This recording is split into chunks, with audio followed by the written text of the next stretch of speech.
On February 4th, 2004, a young genius man named Mark Zuckerberg launched Facebook from his Harvard dorm room, probably not realizing he was about to change the internet forever. What started as a small social site for college students quickly exploded, spreading to other schools and then the whole world. That there is an email from Harvard. Is that correct?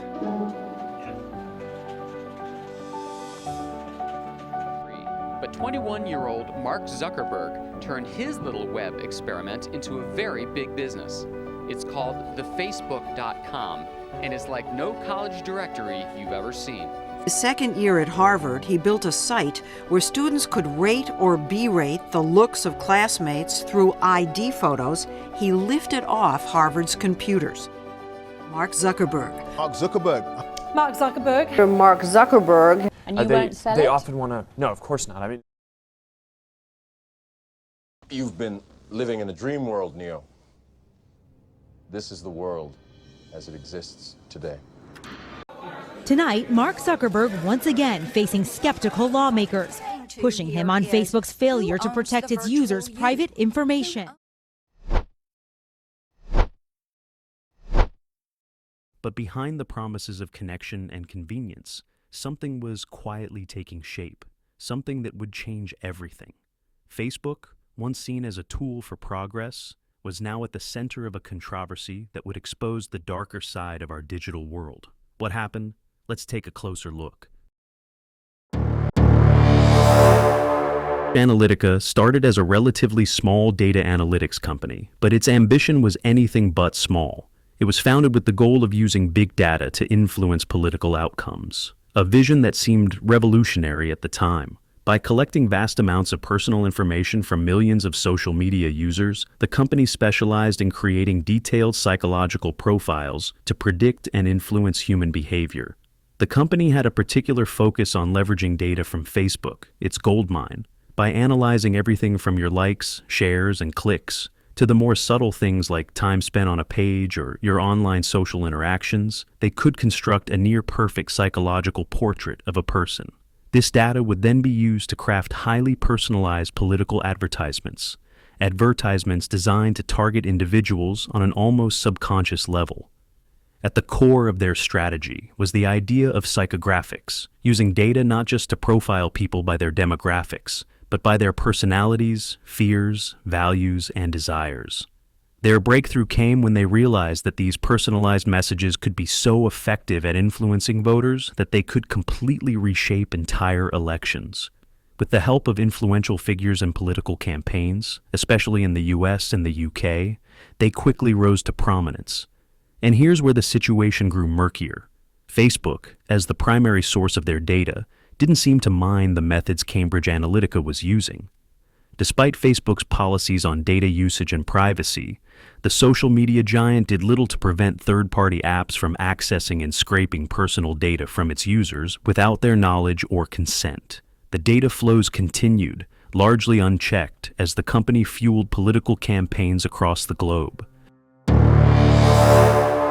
Cambridge Analytica's methods were as sophisticated as they were controversial.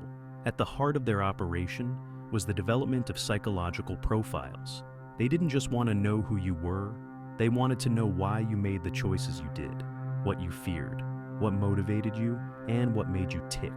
They would use social media to gather data on individuals and then analyze it to map out personality traits. This information was used to segment people into different groups, such as neurotic, confident, or apathetic.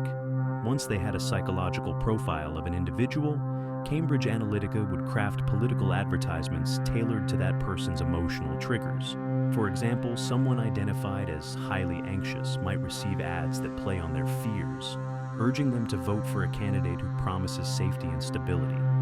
Those deemed more open to new ideas might be swayed by messages of change and revolution.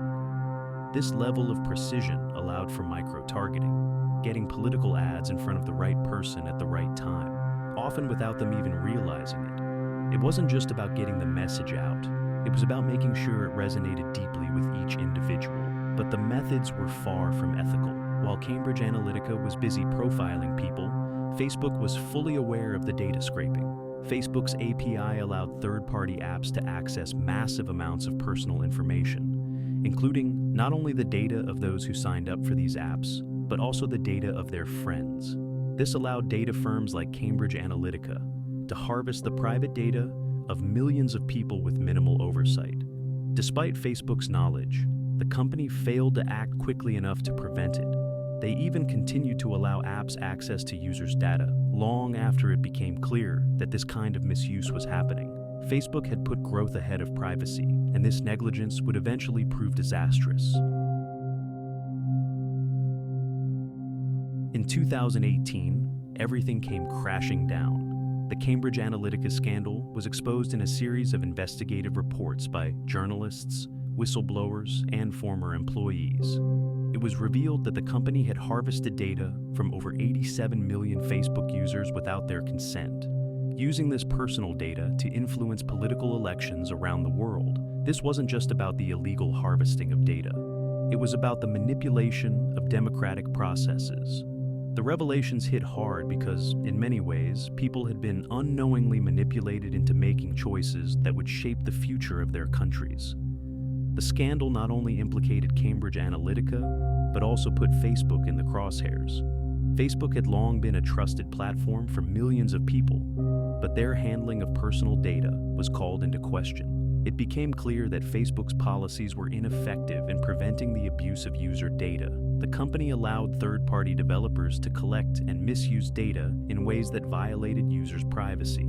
Even after Facebook became aware of these activities, they did little to stop them, partly because the company's business model was based on data collection, and keeping things profitable took precedence over user privacy. The fallout from the scandal was swift and severe. Investigations were launched in the United States, the United Kingdom, and other countries. Facebook faced lawsuits, massive fines, and public outrage. The company's CEO, Mark Zuckerberg, was called before Congress to testify about his platform's role in the scandal. As for Cambridge Analytica, it was forced to shut down after losing its contracts and public credibility. The damage had been done, however. This scandal was a wake-up call to the world about the dangers of data manipulation and the need for stronger data privacy laws. Ultimately, the Cambridge Analytica scandal revealed how fragile the digital world's ethics were. It exposed how easily personal data could be used to manipulate individuals, influence politics, and undermine trust in the digital platforms we rely on every day. As for Facebook, the company was left scrambling to rebuild its reputation, though the damage to its public image was permanent. What began as a tool for connecting people had turned into a weapon of manipulation, and the world was forced to reckon with the consequences of digital exploitation.